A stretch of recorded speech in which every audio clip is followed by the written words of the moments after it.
হয়, আমাৰ গোপন খবৰ এটা আছিল যে জাল নোটৰ লগত জড়িত দুজনমান ব্যক্তিৰ আমি খবৰ পাইছিলোঁ। সেই খবৰৰ ভিত্তিত ইতিমধ্যে আমাৰ গোলাঘাট থানাৰ পৰা এটা অপাৰেশ্যন ষ্টাৰ্ট হ'ল, গোলাঘাট OC আৰু TSIৰ আণ্ডাৰত।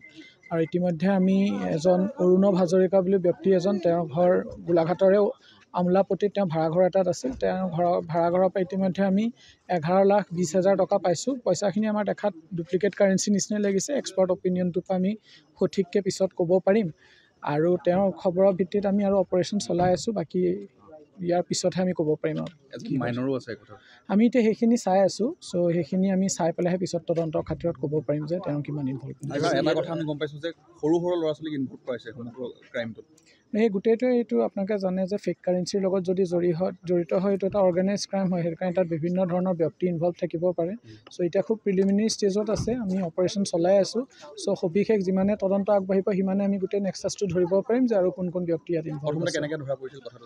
এইটো আমাৰ ইয়াত গোলাঘাটৰ এজন সচেতন ব্যক্তিয়ে আমাক তাৰপৰা খবৰ দিলে যে তেওঁৰ ওচৰত কেইজনমান ব্যক্তিয়ে কিবা বস্তু বজাৰ কৰিব আহোঁতে অলপ মানে তেনেকুৱা মানে যিটো পইচা তেওঁলোকে দিছে সেইটো অলপ সন্দেহজনক হোৱাত তেওঁ আৰক্ষীক খবৰ দিয়ে। আৰু আমি ৰাইজকো আহ্বান জনাম যে হয়তো এনেকুৱা গ্ৰুপ হয়তো গোলাঘাটত আৰু বিয়পি থাকিব পাৰে। চ' তেওঁলোকে যদি তেনেকুৱা যদি সন্দেহজনক কাৰেঞ্চি পায়, আমাক যাতে ইমিডিয়েটলি গোলাঘাট থানা বা আৰক্ষীক যাতে খবৰ দিয়ে।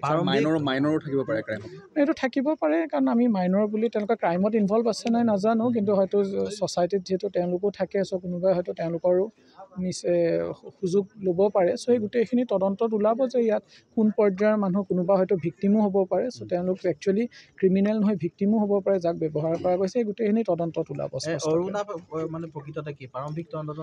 অৰুণৱ হাজৰিকাৰ পজিশ্যনৰ পৰাই আমি পইচাখিনি পাইছোঁ। তেওঁ যিহেতু যিটো ঘৰত আছিল তাৰ পৰাই পইচাখিনি পোৱা গৈছে। সেইটো কাৰণে তেওঁৰতো ইনভলভমেণ্টটো 100% আছেই।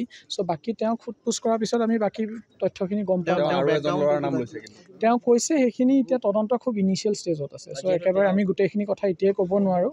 আৰু অৰ্গেনাইজ গেং হয়, সেইটো কাৰণে ইয়াৰ হয়তো শিপা বেলেগ বেলেগ জেগাতো থাকিব পাৰে। যিমানে তদন্ত আগবাঢ়িব আমি সিমানে বস্তুখিনি আৰু আগুৱাই লৈ যাব পাৰিম। দিগদাৰ হৈছে কাৰণ এতিয়া বহুত কিবাকিনি কথা ওলাব পাৰে, কিন্তু ইনভেষ্টিগেশ্যনটোতো চাইণ্টিফিক আৰু ফেক্ট বেছডহে হ'ব। চ' যিখিনি তথ্য আমি তেওঁৰ পৰা পাম, আমি সেই খবৰৰ ভিত্তিতে তদন্তখিনি আগবঢ়াই নিবলৈ সক্ষম হ'ম।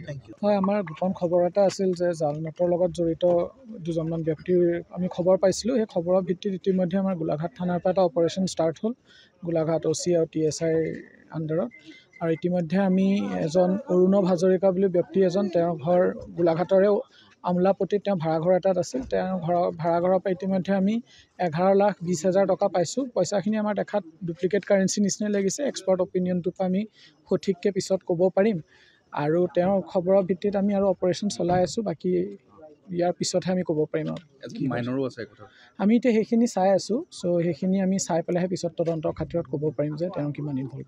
এটা কথা আমি গম পাইছোঁ যে সৰু সৰু ল'ৰা ছোৱালীক ইনভল্ভ কৰাইছে সমগ্ৰ ক্ৰাইমটোত। সেই গোটেইটোৱে এইটো আপোনালোকে জানে যে ফেক কাৰেঞ্চিৰ লগত যদি জড়িত হয়, এইটো এটা অৰ্গেনাইজ ক্ৰাইম হয়। সেইটো কাৰণে তাত বিভিন্ন ধৰণৰ ব্যক্তি ইনভল্ভ থাকিব পাৰে। চ' এতিয়া খুব প্ৰিলিমিনেৰী ষ্টেজত আছে, আমি অপাৰেশ্যন চলাই আছোঁ। চ' সবিশেষ যিমানে তদন্ত আগবাঢ়িব সিমানে আমি গোটেই নেক্সাছটো ধৰিব পাৰিম যে আৰু কোন কোন ব্যক্তি ইয়াত ইনভল্ভ আছে। কেনেকৈ ধৰা পৰিছিল কথাটো? এইটো আমাৰ ইয়াত গোলাঘাটৰে এজন সচেতন ব্যক্তিয়ে আমাক তাৰপৰা খবৰ দিলে যে তেওঁৰ ওচৰত কেইজনমান ব্যক্তিয়ে কিবা বস্তু বজাৰ কৰিব আহোঁতে অলপ মানে তেনেকুৱা মানে যিটো পইচা তেওঁলোকে দিছে সেইটো অলপ সন্দেহজনক হোৱাত তেওঁ আৰক্ষীক খবৰ দিয়ে। আৰু আমি ৰাইজকো আহ্বান জনাম যে হয়তো এনেকুৱা গ্ৰুপ হয়তো গোলাঘাটত আৰু বিয়পি থাকিব পাৰে। চ' তেওঁলোকে যদি তেনেকুৱা যদি সন্দেহজনক কাৰেঞ্চি পায়, আমাক যাতে ইমিডিয়েটলি গোলাঘাট থানা বা আৰক্ষীক যাতে খবৰ দিয়ে। মাইনৰো থাকিব পাৰে ক্ৰাইমত? এইটো থাকিব পাৰে, কাৰণ আমি মাইনৰ বুলি তেওঁলোকে ক্ৰাইমত ইনভল্ভ আছে নাই নাজানো, কিন্তু হয়তো ছ'চাইটিত যিহেতু তেওঁলোকো থাকে, চ' কোনোবাই হয়তো তেওঁলোকৰো সুযোগ ল'ব পাৰে। চ' এই গোটেইখিনি তদন্তত ওলাব যে ইয়াত কোন পৰ্যায়ৰ মানুহ, কোনোবা হয়তো ভিক্টিমো হ'ব পাৰে। চ' তেওঁলোক একচুৱেলি ক্ৰিমিনেল নহয়, ভিক্টিমো হ'ব পাৰে যাক ব্যৱহাৰ কৰা গৈছে। এই গোটেইখিনি তদন্তত ওলাব।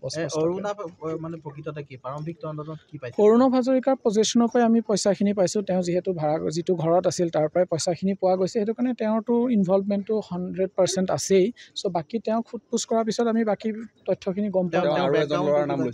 তেওঁ কৈছে সেইখিনি এতিয়া তদন্ত খুব ইনিচিয়েল ষ্টেজত আছে। চ' একেবাৰে আমি গোটেইখিনি কথা এতিয়াই ক'ব নোৱাৰোঁ।